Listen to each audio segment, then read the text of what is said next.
names are called. I now request the Secretary General to call out the names newly elected members to this August House. Honorable Speaker, Madam, I shall now administrate oath to the honorable members.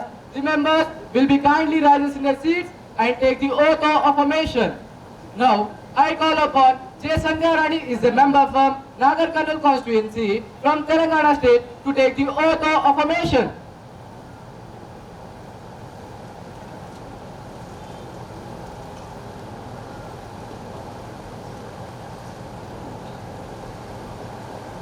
Madam, do you want to take oath of affirmation? Do you want to take in which language?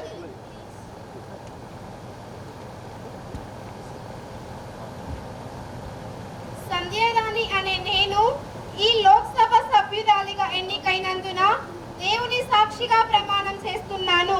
భారత రాజ్యాంగం పట్ల నిజమైన విశ్వాసం మరియు నిబద్ధత కలిగి ఉంటానని, భారతదేశ సార్వభౌమత్వం మరియు అఖండతను కాపాడుతానని, నేను చేపట్టబోయే పదవికి సంబంధించిన కర్తవ్యాలను నిబద్ధతతో నీతి నిజాయితీతో నిర్వర్తిస్తానని ఈ సభ ఎదుట ప్రమాణం చేస్తున్నాను.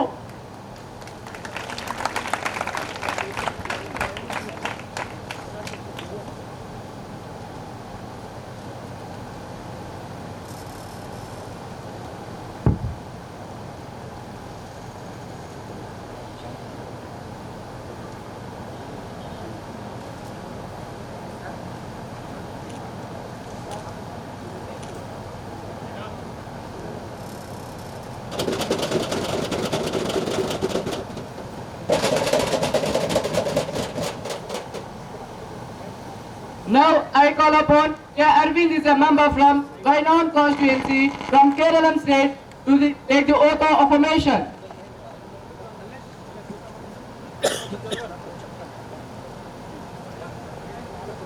Sir, do you want to take oath of affirmation? Do you want to take in which language?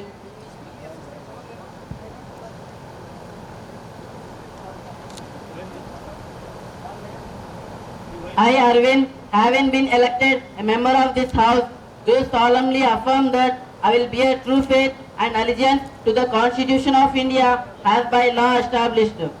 I will uphold the sovereignty and integrity of India, and I will faithfully discharge the duties of the office upon which I am about to enter.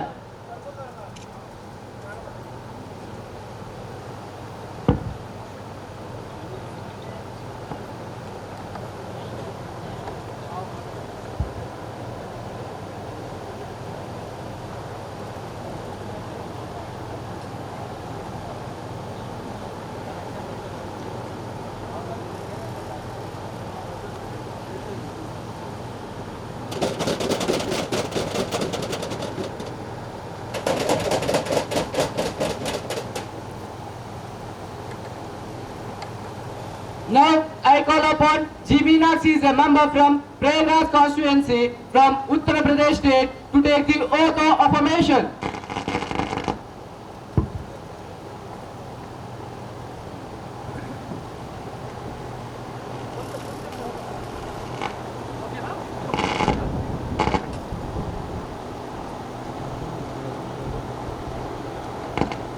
Madam, do you want to take oath of affirmation? Do you want to take in which language?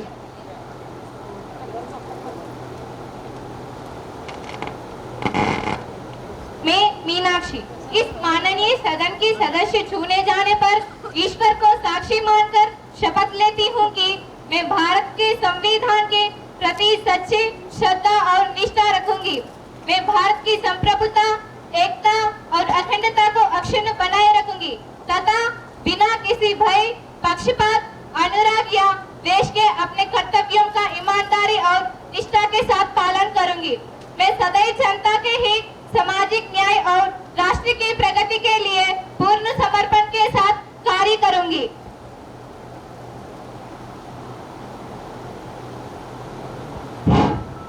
One small submission, if everybody is taking oath, it take more time. So that is the reason, please go for the next step.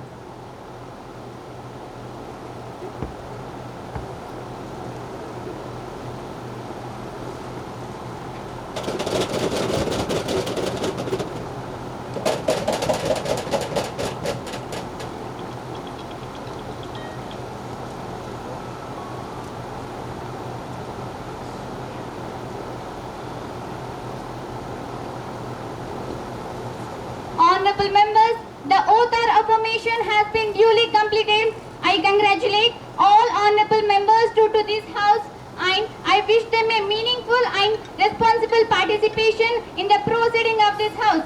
We shall now proceed to the next item.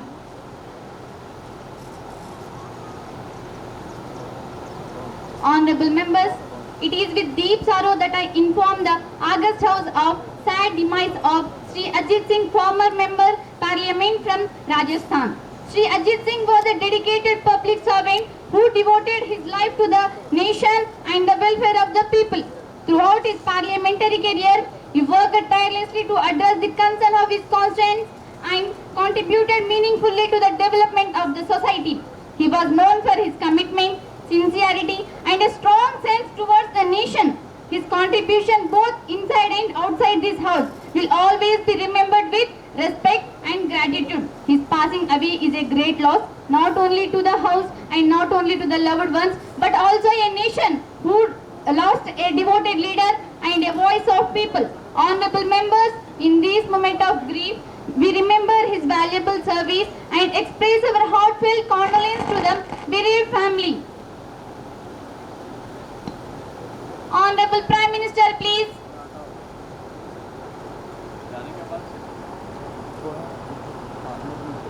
Honorable Speaker, Madam, I rise with a deep sense of sorrow to express my heartfelt condolences on the sad demise of the people.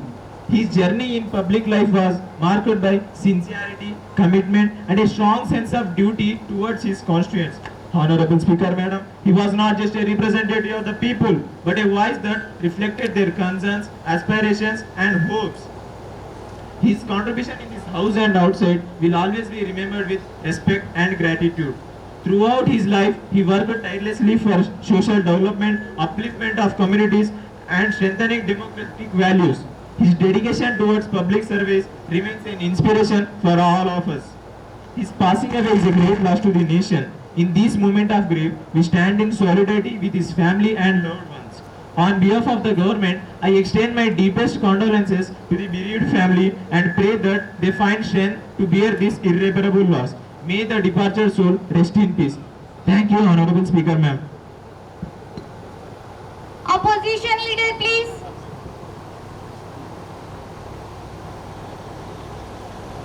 Honorable Speaker, ma'am, I stand here with a heavy heart to express my deepest condolence on the passing away of Sri Ajit Singh, former member of Parliament from Rajasthan. Honorable Speaker, ma'am, today we are not speaking as members of different sides of this house. We stand united in grief, remembering a leader who dedicated his life to the service of the people. Sri Ajit Singh was known for his sincerity, humility and unwavering commitment towards public service. He represented the true spirit of democracy, where the voice of the people is given utmost importance. His contribution to society and his efforts for the welfare of this constituents will always be remembered with great respect. He worked tirelessly to address the issue faced by the people and stood as a strong pillar of the nation. Honorable Speaker, ma'am, leaders may belong to different parties, but their service to the nation goes beyond political boundaries. Shri Ajit Singh was one such leader whose dedication earned him respect and all sections. His passing away is not just a loss to his family, but a loss to entire nation. In this moment of sorrow, I extend my heartfelt condolence to the bereaved family and pray for strength and courage for them to bear this irreparable loss. May his soul rest in peace. Thank you, Honorable Speaker, ma'am. I request the honorable members to stand in silence for a minute as a mark of respect to the departed soul.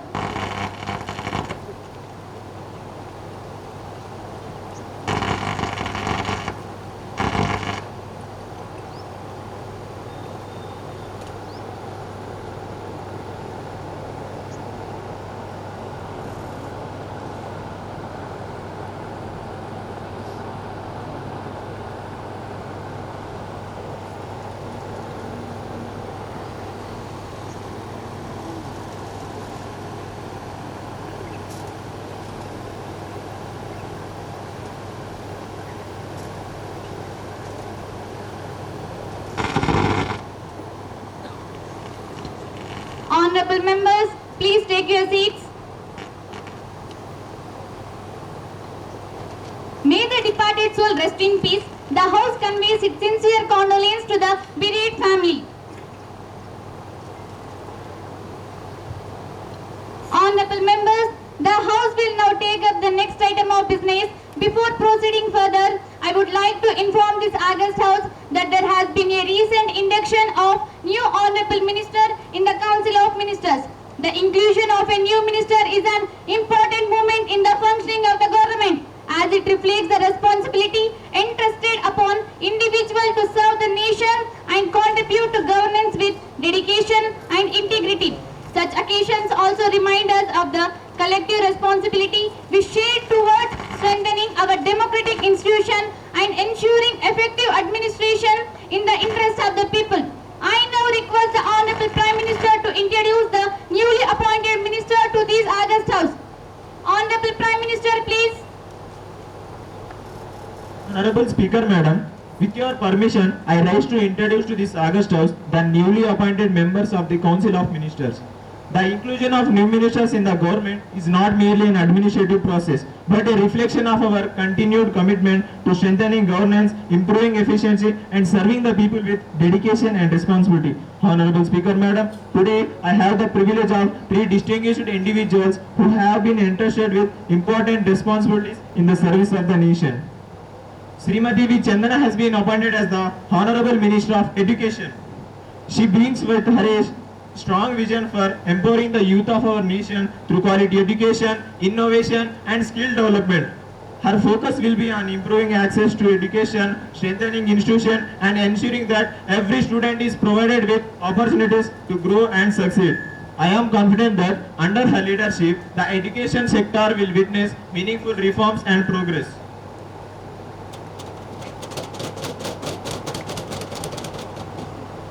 Shri K. Kumawat has been appointed as the Honorable Minister of Health and Family Welfare. He is committed to strengthening healthcare infrastructure, improving accessibility, and ensuring better health services for all citizens, especially in rural and undeserved areas. His leadership will focus on promoting public health, enhancing medical facilities, and ensuring the well-being of every citizen. Shri M. Shiva has been appointed as the Honorable Minister of Finance. He carries the crucial responsibility of managing the economic framework of the nation. His vision includes promoting economic growth, ensuring financial stability, encouraging investment, and implementing policies that support inclusive development. His role will be vital in shaping the economic future of our country.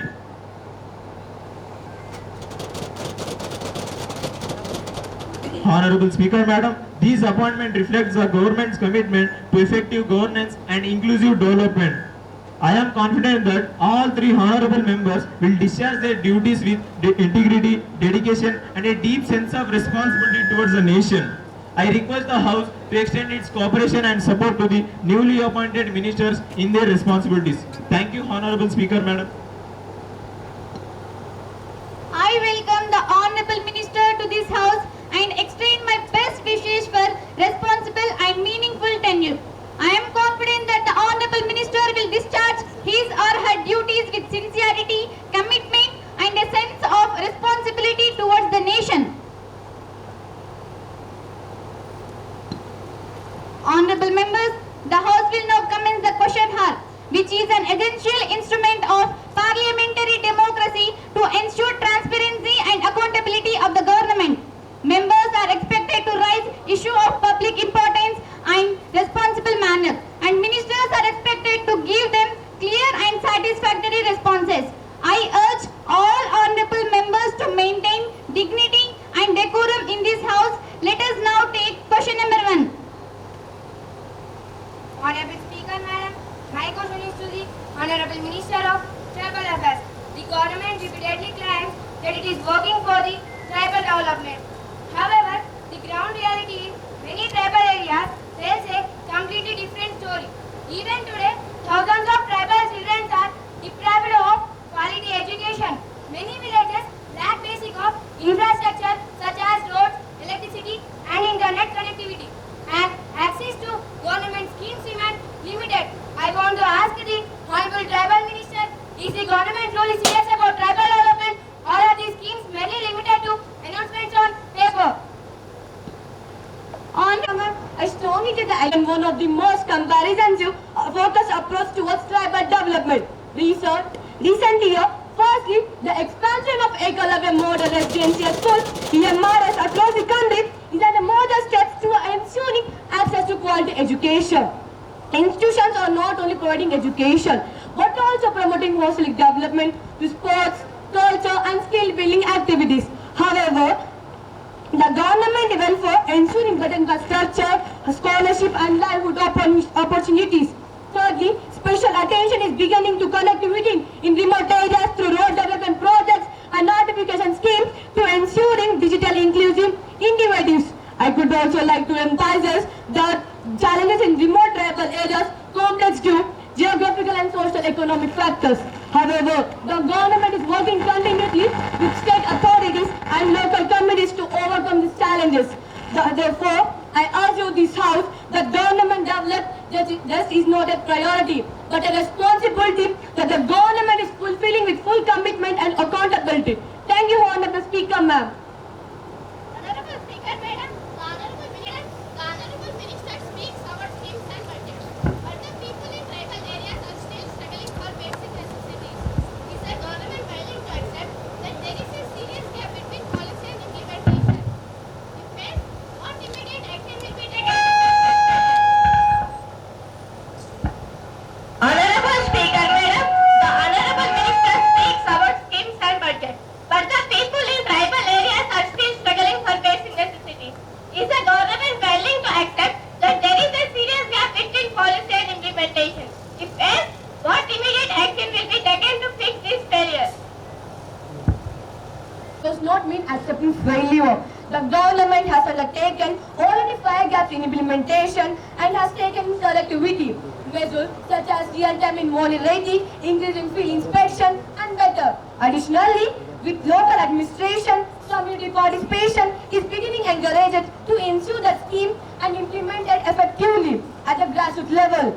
The Honorable Minister speaks that must understand that development in remote tribal areas or often cannot happen.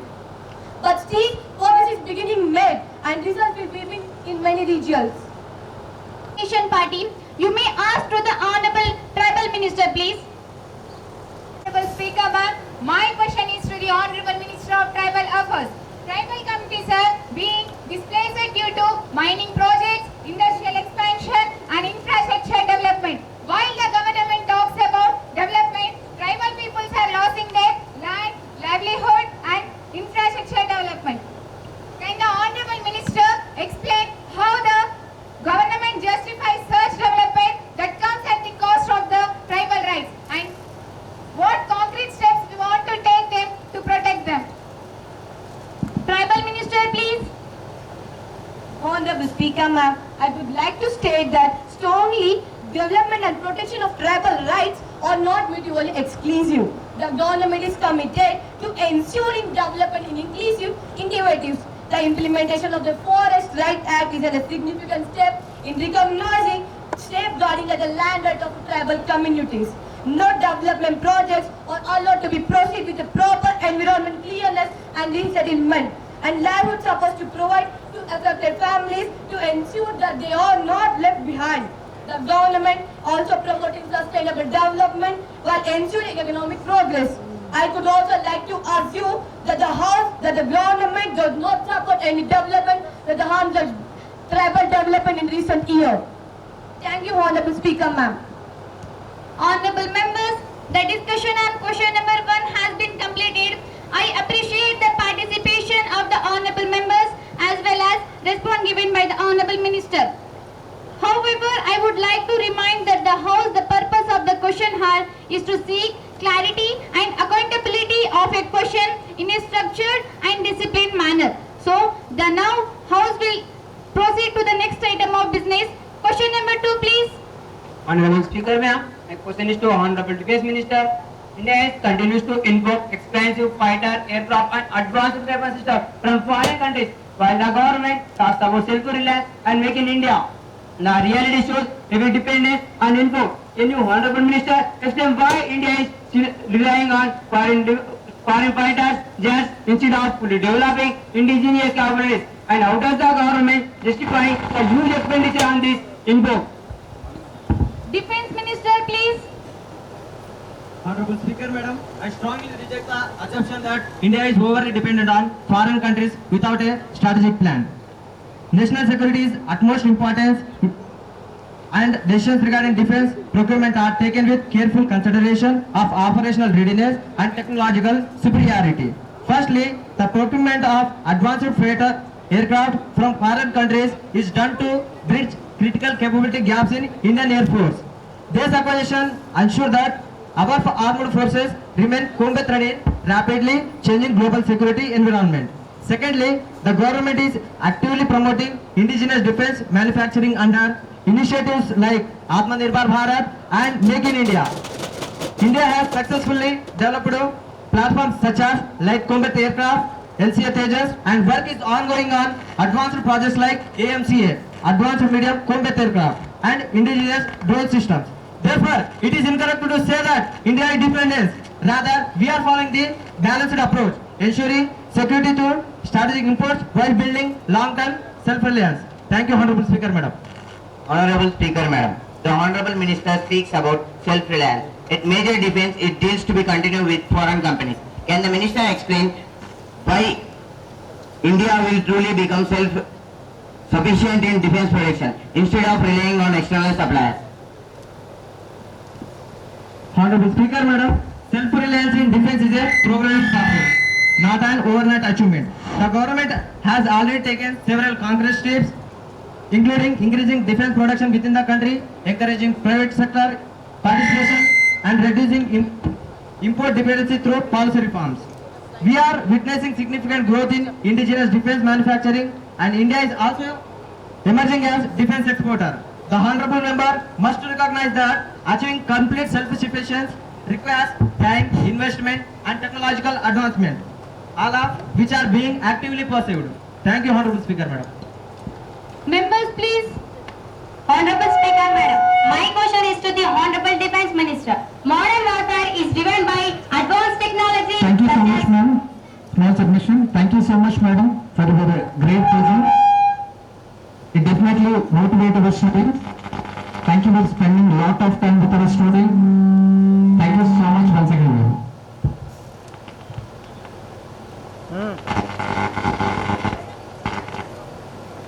Organizations like DRDO, Defense Research and Development Organization. India has successfully developed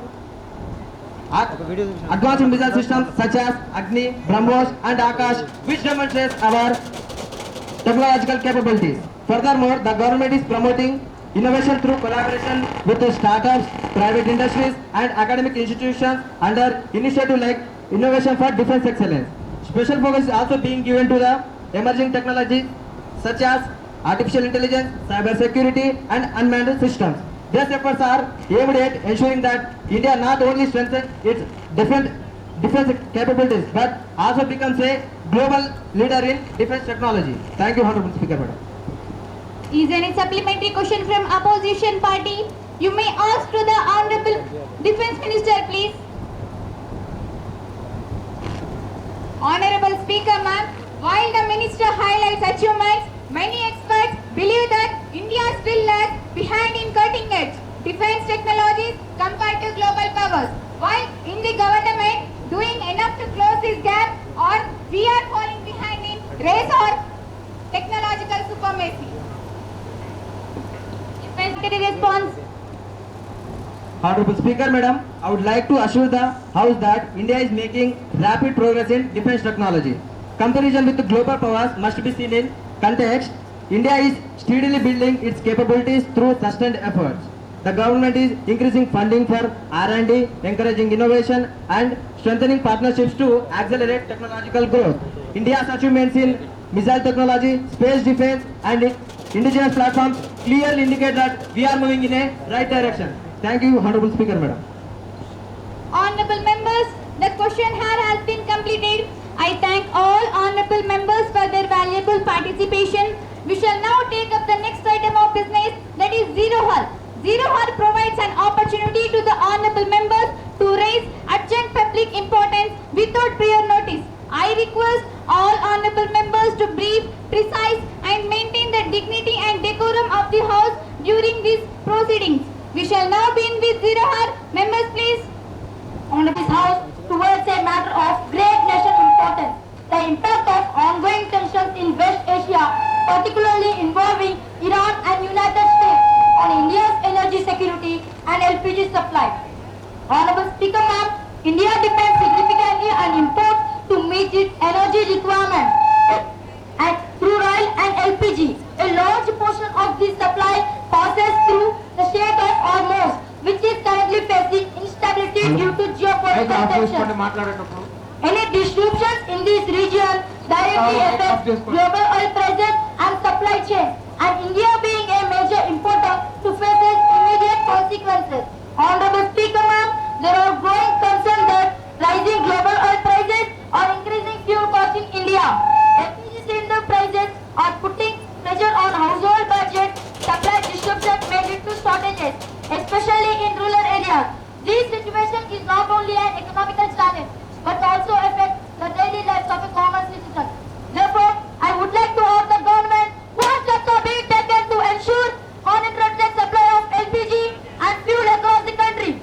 How is the government planning to protect citizens from rising energy prices? And what long-term measures are being adopted to reduce dependence on external sources and strengthen India's energy security?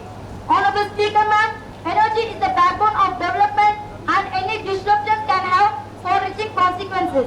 I urge the government to take immediate and effective steps to address these issues and safeguard the interests of the nation. Thank you, Honorable Speaker ma'am. I have carefully listened to the serious concern raised by the honorable member regarding ongoing conflict between Iran and United States and its impacts on India's LPG security and energy availability. This House acknowledges that the situation is indeed grave and has far-reaching consequences, not only national but to the globally. Next question, please. Honorable Speaker ma'am, I rise to draw the urgent attention of this House towards a matter of deep concern. The issue of mental health and emotional well-being of students in our country. Honorable Speaker ma'am, students are the future of our nation and their well-being must be our priority. Students today are facing increasing pressure from academic competitions, expectations and social challenges. While we often focus on physical health and emotional well-being of students, mental health is an equally aspect that cannot be ignored. Many students experience stress, anxiety and emotional difficulties, but often to hesitate, speak about due to fear, stigma or lack of awareness. In some cases, these silent struggle leads to serious consequences affecting their confidence, learning and overall development. This is not just an individual issue, it is a matter that concerns families, education institutions and society as a whole. Therefore, I would like to ask the government what steps are being taken to reduce academic pressure.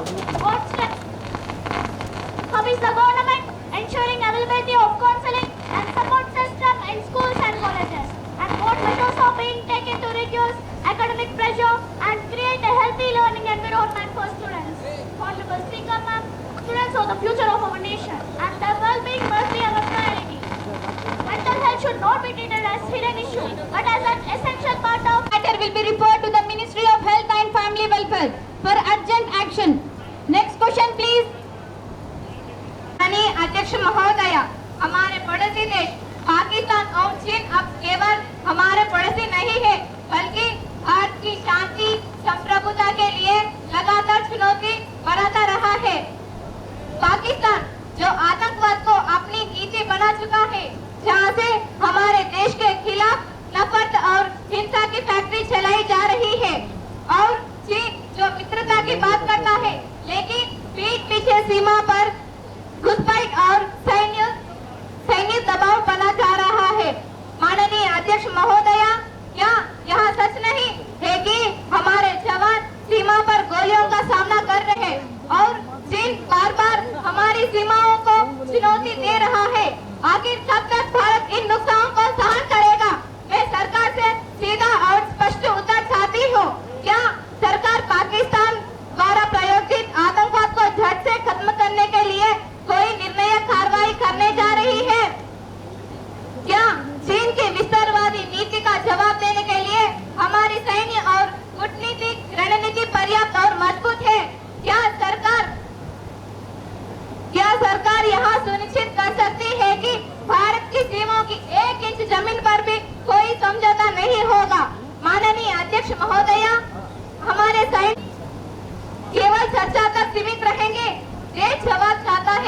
जवानों का बलिदान जवाब मांगता है।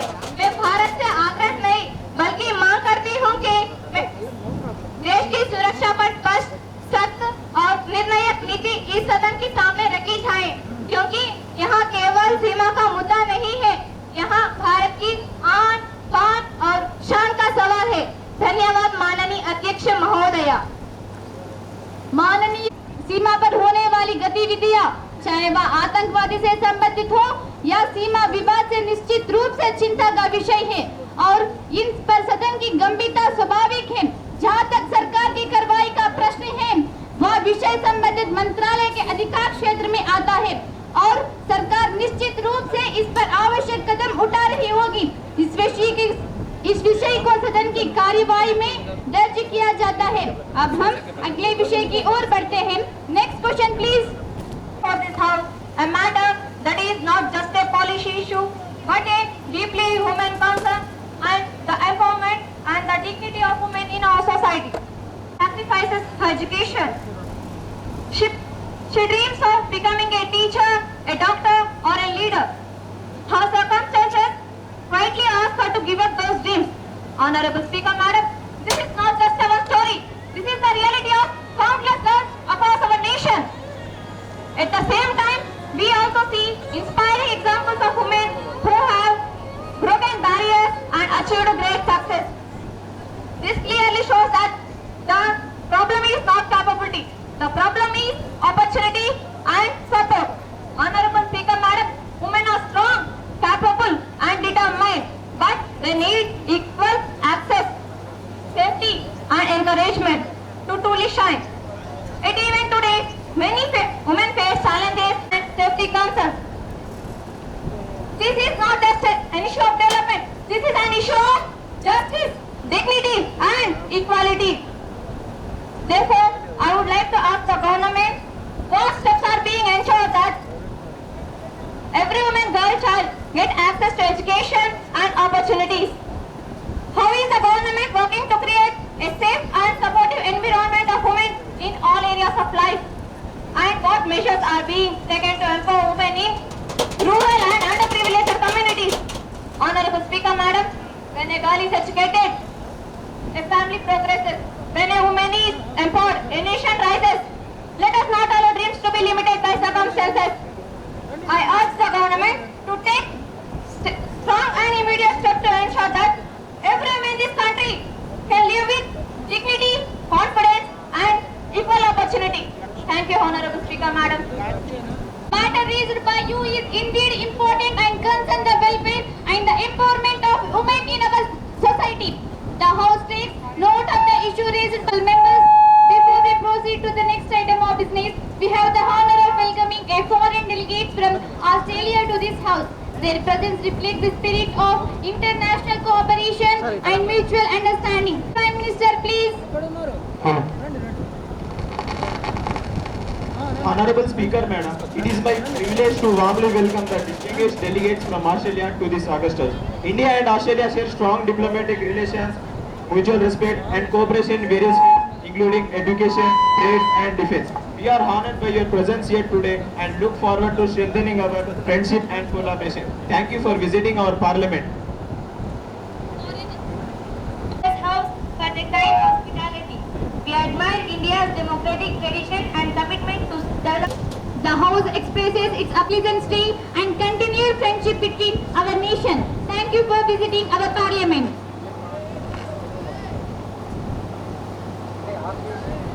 Is the calling attention motion, wherein honorable members may call the attention of the government to matters of urgent public importance requiring immediate attention. Members, please. Alarming increase of social media usage among students, particularly school and college students. While social media platforms such as Instagram, YouTube, Facebook provide opportunities for learning and communication, and their excessive usage has created serious concerns. Many students spend often neglecting their studies, physical activities, and family interactions. And their excessive usage creates serious concerns. There are also rising cases of cyberbullying, online education, and export to harmful content. Recent reports from several educational institutions that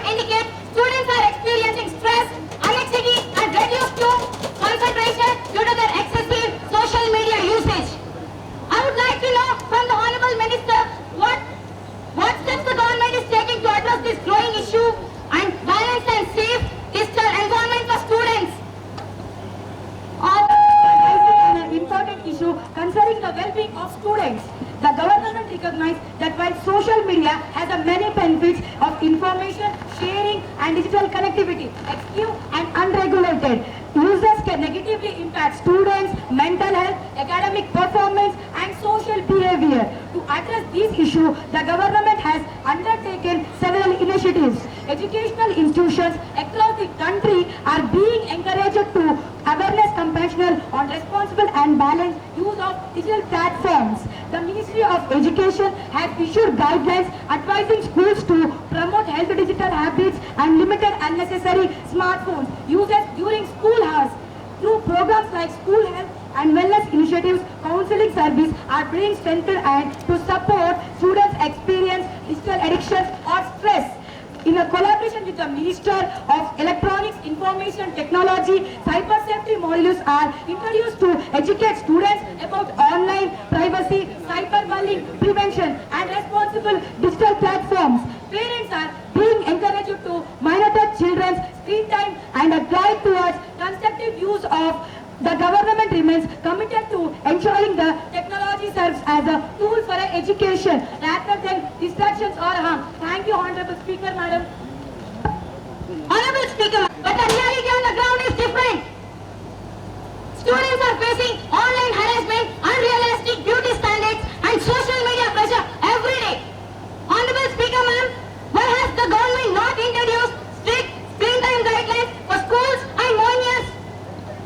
Education Minister, please provide. Honorable Speaker, Madam, yes, the government is actively exploring the integration of a digital well-being and cyber safety education into school curricula. This will be help students understand the importance of balanced technology uses, digital ethics and online responsibility from an earlier age. Thank you, Honorable Speaker, Madam. Members, the calling attention motion has been concluded. I thank the honorable member for the valuable participation and the honorable minister for the statement made in the house.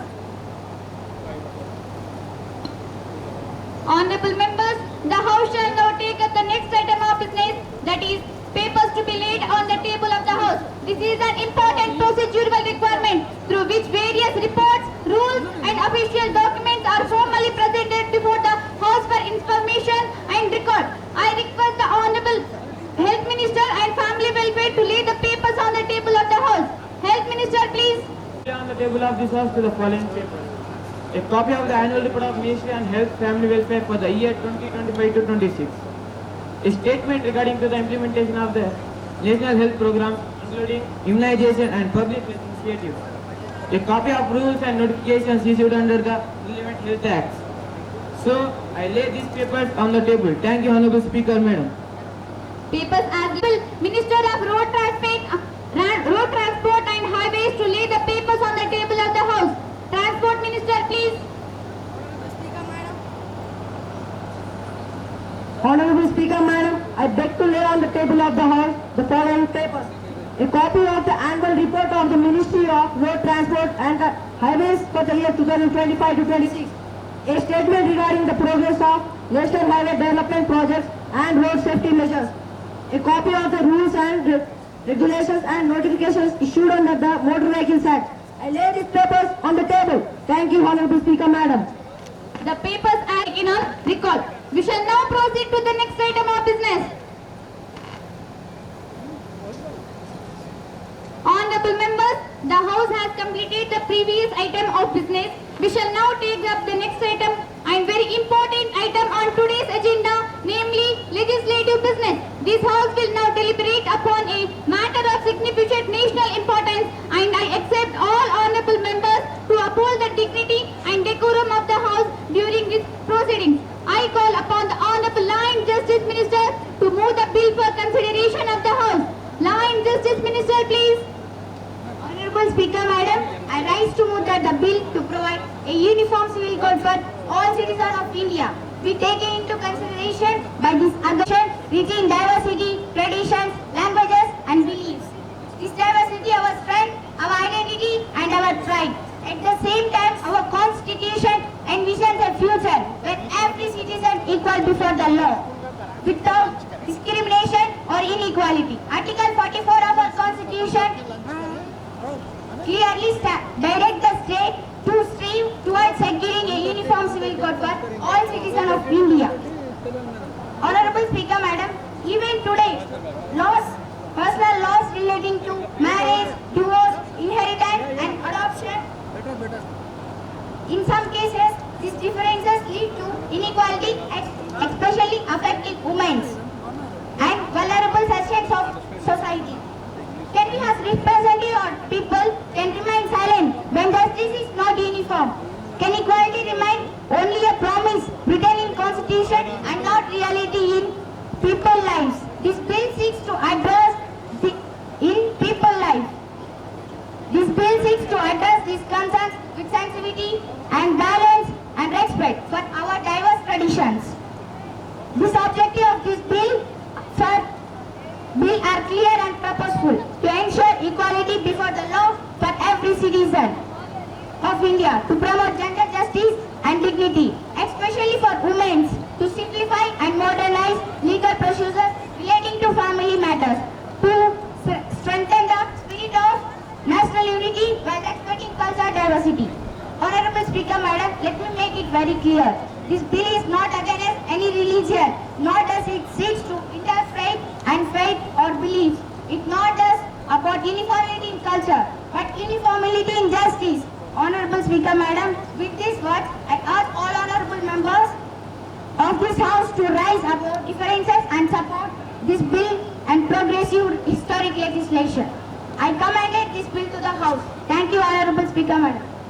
Honorable members, that the bill to provide for a uniform civil code 2026 taken into consideration. Those in favor say aye.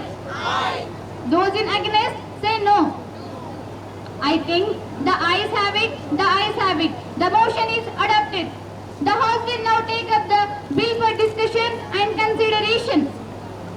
I now call upon the honorable member to initiate the discussion. Members, please. Honorable Speaker, ma'am, I rise with deep concern on a sense of responsibility to speak on this bill. At the very beginning, let me make it absolutely clear. We are not against justice. But we are certainly against any attempt that risks disturbing the delicate social fabric. Honorable Speaker, ma'am, India is not a country of one identity. It is a nation of many identities coexisting with dignity and respect. The bill speaks uniformity. What I ask, can uniformity truly capture the soul of India's diversity? Are we trying to simplify the law, or are we oversimplifying a society that is complex, vibrant, and a tradition? Honorable Speaker, ma'am, the government presents the bill as a step towards equality, but equality without understanding can lead to alienation of unity.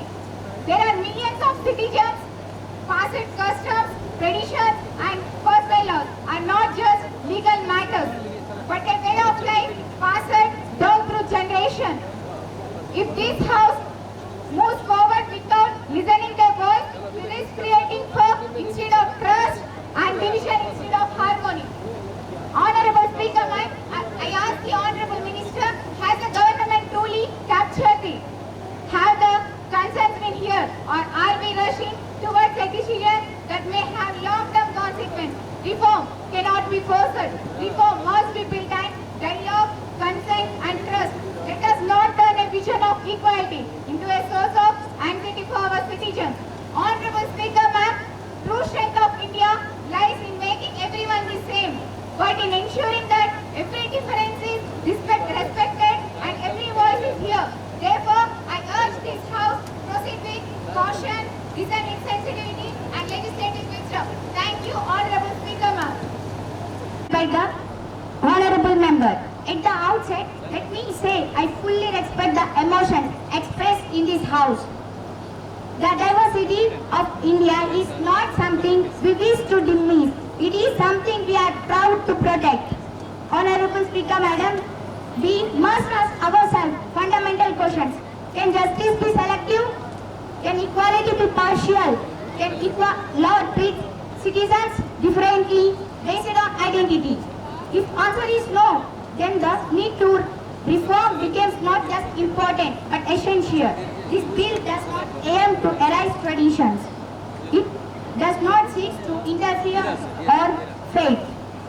It seeks to ensure that every citizen, regardless of background, enjoy equal rights and equal protection under the law. Honorable Speaker Madam, the honorable members spoke about fear and misunderstanding. Let me assure this House, this bill is not on conclusion, dialogue and constitutional values. It is about a step taken here, but a step with taken responsibility. We have engaged with experts, stakeholders and communities to ensure that this reform is balanced, inclusive and just. As change can create discomfort, but let me just remember, every progressive reform in history has required courage. Honorable Speaker Madam, this bill is not about uniformity in culture. It is about therefore. I urge honorable members to look behind differences and support this bill in the true spirit of our constitution. Thank you, Honorable Speaker Madam. Honorable Prime Minister, please. Honorable Speaker Madam, I rise to support this important and historic bill placed before this August House. At the outset, I would like to acknowledge the concern raised by the honorable members. In a democracy, every voice matters and every concern deserves to be heard. However, Honorable Speaker Madam, today we are not just debating a bill, we are shaping the future of justice and equality in our nation. India is a land of diversity and we take immense pride in it. But at the same time, we must ask ourselves, should diversity ever become a reason for inequality? Should tradition stand above justice?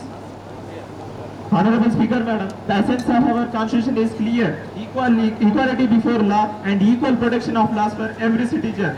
This bill is a step towards fulfilling that constitutional promise. It is not about imposing uniformity. It is about ensuring fairness. It is not about changing identities. It is about protecting rights. Honorable Speaker Madam, there are countless citizens, especially women, who have faced injustice due to unequal personal laws. Can we ignore their voices? Can we delay justice in the name of hesitation? Honorable Speaker Madam, this bill seeks to ensure that every citizen, regardless of background, is treated equally under the law. It represents a vision of an India where justice is not divided, rights are not selective, equality is not conditional. Honorable Speaker Madam, true unity is built not by making the everyone same, but by ensuring that everyone is treated fairly. This bill reflects that very spirit. I urge all honorable members of this House to raise our differences and support this progressive reform. Let us move forward together with courage, with wisdom and with a commitment to justice. Thank you, Honorable Speaker Madam.